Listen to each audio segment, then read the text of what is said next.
I'd like to welcome you to this debate, and this House would believe that capital punishment should be brought back. Now, I'd like to go to our first speaker for the proposition. Thank you. Hello, my name is Christopher Horsfall and I am from Kingsbury School and Sports College, as you may know. And I am on the proposition for this House will bring back capital punishment. Before I start, I'm just going to say my colleagues' points. Hannah, our second speaker, is going to say it will decrease crimes, they deserve what they get, and they won't have to pay for them in prison. Malik is going to talk about justice, should be killed for their crimes, and early patrol. And Mohammed is going to summarise our debate. Now, onto my mechanism.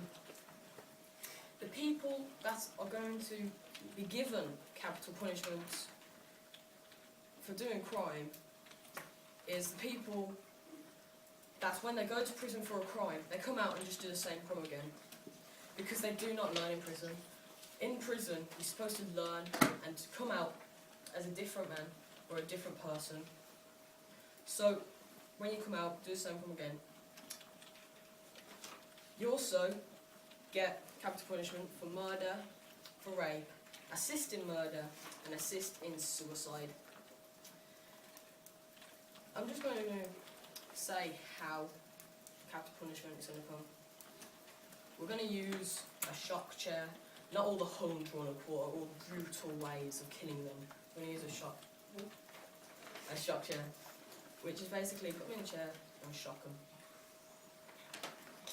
Now, my points are safety and extreme punishment. On to safety. Prisoners and guards. You hear things on the news of when prisoners and guards have been hit, have been hurt, have been injured from these prisoners. It's their job. Why should they be hit, be injured, be hurt? Because they shouldn't.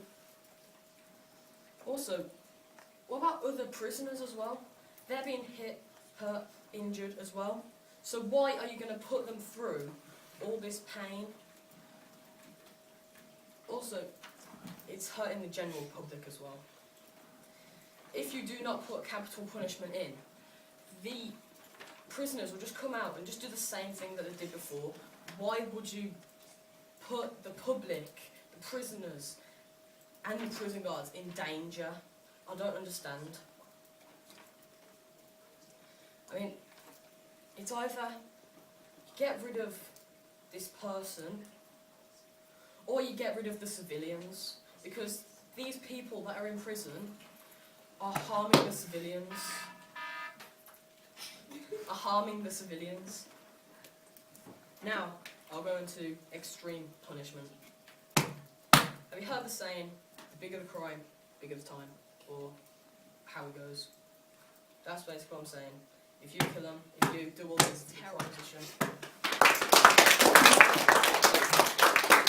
Hello, I'm Seren and I'm the first speaker for the opposition, and I'm going to be saying as to why I think capital punishment shouldn't be reintroduced back into the UK.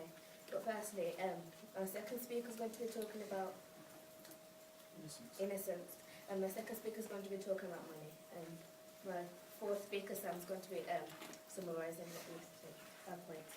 My first point, it can be understandable if someone close to you is murdered, and that you want the murdered to get everything that's coming to them. But there's a certain extent we can go to. You might disagree, but having them put to death won't bring you any closure. It can't bring that loved one back to life. No one's asking you to forgive them for what they've done. But don't you think they'd already be suffering in prison, maybe facing a life sentence for their crimes? My second point, in 1975, 6 men, also known as the Birmingham Six, were sentenced to life imprisonment as they supposedly placed a bomb in a Birmingham pub. Sometime later, it was found out that they weren't guilty for their convictions and received compensation since they had been falsely accused. If capital punishment was still around back then, it would have been too late and they would have been hanged. My third point, To execute a person, it costs far more money for taxpayers than it is to keep him or her in prison for life. In California, they currently spend $184 million on death penalty each year and are on track to spending $1 billion in the next 5 years. Is that the kind of future we are looking forward to here in the UK? My fourth and final point. In America, the race of a victim and the race of a defendant in these cases play a major role in deciding who is sentenced to die. In the 90s, a report from the General Accounting Office found out that 82% of the studies show that the race of the victim influenced the likelihood of them receiving the death penalty, i.e. those who murdered white people were more likely to be sentenced to death than those who murdered black people. The colour of our skin shouldn't determine our place in society as being unequal. And again, is that the kind of future we would like to have in the UK? Thank you, judges, and please vote.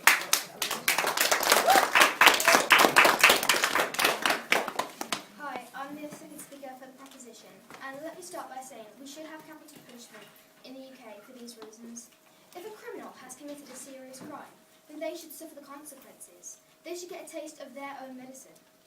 How would you feel if someone in your family or someone who was very important to you got murdered? You'd feel extremely angry, and you'd want them to feel the pain they caused. It's also unfair to commit these crimes, and their only punishment is for them to get locked up in a cell. True, that is a bad punishment, but they're not realising what they've done. They're happy that they have made the person they have targeted suffer, and that they have kept their life. They're going to go through the rest of their life with a smile on their face thinking, well, I don't care, I killed them, and all I have to do is stay in this prison. That is unacceptable. Another point is that we won't have to pay tax for their food or basically their life. My last point is that if we do have capital punishment, less people will commit these crimes because they'll be afraid that they could die. I'm not saying it scares them or torments them, but we're getting a decrease in serious crimes because of this, and therefore we'll be able to live in a better place.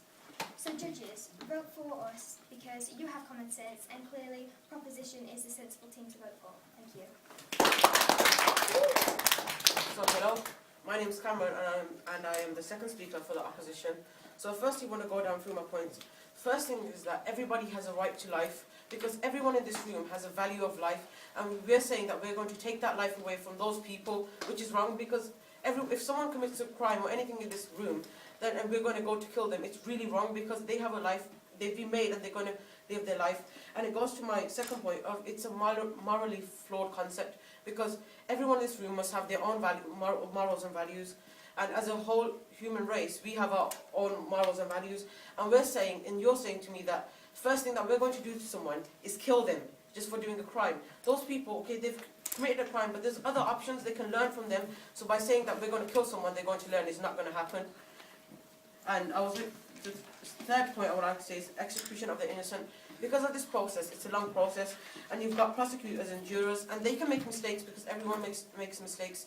So they could make a mistake of killing innocent people, and which is wrong, because you're saying that you would be happy to kill those innocent people for nothing that they've done. They could be, like, if they even innocent... Point of information. No, I know it is. Well, you're saying that we're killing innocent people. What about the murderers that have killed them innocent people? The innocent people that are living out on the streets? I'll take your point, yeah, what you're saying is right, but still, what about those innocent people who haven't killed someone, who haven't done anything? What about them then? Okay, those people that murdered people, that's another place. But those people who haven't murdered people, are you saying it's right to put them on this electric chair and then make them suffer for I don't know how many seconds, and people can watch this? Because that's what they do. They make a joke out of it, like my third speaker would say. And it's I'm going to say it's a failure to deter, because I've got a source here. In 1988, a survey was conducted for the UN to determine the relationship between death penalty and crimes, and it was updated in 1996, and it concluded that researchers failed to provide scientific proof that executions have a greater deterrent effect than life imprisonment. Such proof is unlikely to be forthcoming. The evidence as a whole still gives no positive support to the deterrent hypothesis. So basically, we can see here from surveys and scientific proof that what you people are trying to do has no effect on anyone. So because you said that by looking at this, the fear in them will make them not do the crime. Well, we've got proof here that it will make them still do the crime, because they're not going to care. So you're basically saying that by doing that, other people are going to be scared when they're not going to be scared. They'll just commit the crime, and then you're going to kill more and more people. And lastly, I would like to say it's inhumane and degrading. You're giving up this person's life. You're going to put them in this chair and make them shock themselves. And they're going to still suffer pain, whatever's going to happen. They're going to suffer pain if they're sitting on the chair. And even people, their families, they're going to look and they're going to have suffering in themselves. So you're saying that it's okay to just say that this person's life, because they've committed a crime, is nothing and it's awful. And you just want to kill them, which is absolutely wrong. So thank you for listening. And judges, please listen to us. Daniel, I know you're really intelligent, and I know you're very intelligent, Callum, and I know Aston Villa is one of the best teams in the football world or whatever, so let's vote for us. Thank you.